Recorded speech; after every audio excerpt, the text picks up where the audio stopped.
ఇంకో వార్త కూడా చూసుకుందాం. ఇది ఆంధ్రజ్యోతి పేపర్లో ఇచ్చిండ్రు.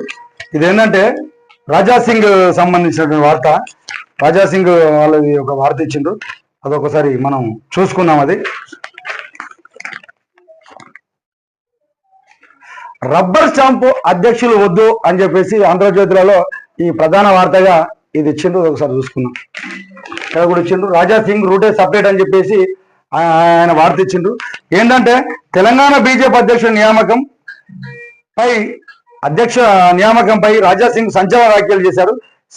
సీఎంతో కొత్త అధ్యక్షుడు రాష్ట్ర మంత్రాలు చేద్దని చెప్పేసి ఇతవు అధ్యక్ష పదవి రేసులలో లేన బండి సంజయ్. తెలంగాణ రాష్ట్ర బీజేపీ అధ్యక్షుడు నియామకం పైన అనిశ్చితిని కొనసాగుతున్న నేపథ్యంలో ఆ పార్టీ ఎమ్మెల్యే టి రాజాసింగ్ శనివారం నాడు సంచలన వ్యాఖ్యలు చేశారు. బీజేపీ రాష్ట్ర అధ్యక్షుడిని రాష్ట్ర కమిటీ నిర్ణయిస్తే రబ్బర్ స్టాంపుగానే మిగిలిపోతుందని చెప్పి ఆరోపించారు. ఒకవేళ కేంద్ర కమిటీ నిర్ణయిస్తే బీజేపీకి తెలంగాణలో మంచి భవిష్యత్తు ఉంటుందని చెప్పేసి చెప్పిండ్రు. దీని సంగతి బీజేపీ అధిష్టానం చూసుకుంటుందని చెప్పేసి అన్నారు. గతంలో బీజేపీ రాష్ట్ర అధ్యక్ష శాఖకు పనిచేసినటువంటి వారు గ్రూప్ రాజకీయాలతో పార్టీకి తీవ్ర నష్టం చేశారని చెప్పేసి ఆరోపించారు.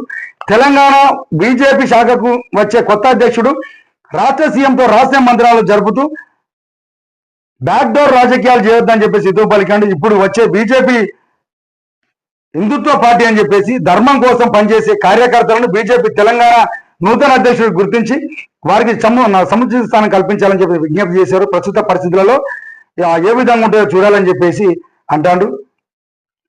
ఇది ఒకవేళ దానిపై అవాక్కులు చెవాక్కులు పేలుతూ ఉన్నాయి. కేంద్ర రాష్ట్రంలో నామినేట్ పోస్టులు ఉన్నా ఉద్దేశపూర్వకంగా ఎవరికి ఇవ్వడం లేదని చెప్పేసి పేర్కొన్న. ఇదిలా ఉంటే తాను అధ్యక్ష పదవి రేసులో లేనని చెప్పేసి హోంమంత్రి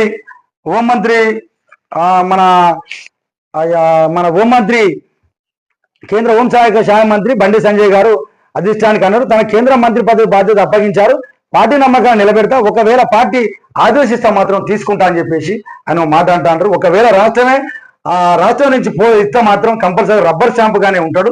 కాకపోతే కేంద్రంలో ఉన్నటువంటి అధినాయకత్వం పరిశీలన చేసి పంపితే 100 రూపాయలు నిజంగా ఉంటుందని చెప్పేసి రాజాసింగ్ గారు అది ఒక మాట అంటాడు.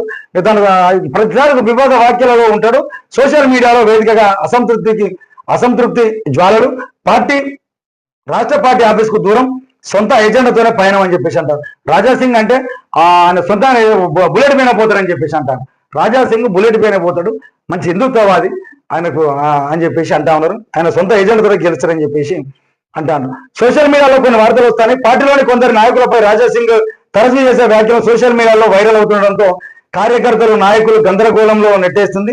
పార్టీలో అగ్రవర్ణాలకే పదవులు వస్తున్నాయని చెప్పేసి బీసీలను పట్టించుకోవడం లేదని చెప్పేసి పాత సామాను ఇంటి నుంచి బయటకు పంపించాలంటూ ఇటీవల ఆయన చేసిన వ్యాఖ్యలు పెద్ద దుమారాన్నే లేపినాయి. ఆయన చేసే ఇలాంటి వ్యాఖ్యలు పార్టీకి మింగుడుపడడం లేదు. వైరల్ అవుతున్న వీడియోపై పార్టీ అగ్రనాయకులకు నాయకత్వం నుంచి కూడా స్పందన ఉంటుందని చెప్పేసి అంటారు. కార్పొరేట్ నుంచి ఎమ్మెల్యే వరకు ఎదిగినటువంటి రాజాసింగ్ అంచెలంచెలుగా పార్టీలో కష్టపడి వచ్చిండు. ఆయన ఫస్ట్ కార్పొరేటర్గా ఆయన ప్రయాణం సాగింది. ఈ రోజు ఎమ్మెల్యేగా ఎదిగిండు. రాష్ట్రంలో దేశంలోనే గుర్తింపు తెచ్చుకునేటువంటి నాయకుడిగా ఉన్నాడు. రాజాసింగ్ మొదట తెలుగుదేశం పార్టీ సభ్యుడు, ఆ తర్వాత ఆయన బీజేపీలో చేరాడు. రాజాసింగ్ సేవా సంరక్షణ శ్రీరామనమై శోభయాత్ర కార్యక్రమాలు నిర్వహించి విస్తృతంగా ప్రచారం చేశాడు. రాజాసింగ్ టీడీపీ కార్పొరేటర్ గా రాజకీయ ప్రవేశం చేశాడు. ఆ తర్వాత ఆయన బీజేపీలో చేరాడు. మంగళహాట్ నుంచి 3 సార్లు ఎమ్మెల్యేగా గెలిచాడు. 2018లో జరిగిన అసెంబ్లీ ఎన్నికల్లో బీజేపీ నుంచి గెలిచిన ఏకైక ఎమ్మెల్యే రాజాసింగ్ ఒకరి. ఆయన శాసనసభ పక్ష నాయకుడు కూడా కొనసాగిన. 2 ఏళ్ల క్రితం రాజాసింగ్ ప్రమాదకరమైన వ్యక్తిగా ఫేస్బుక్ లో టేబుల్ చేసింది.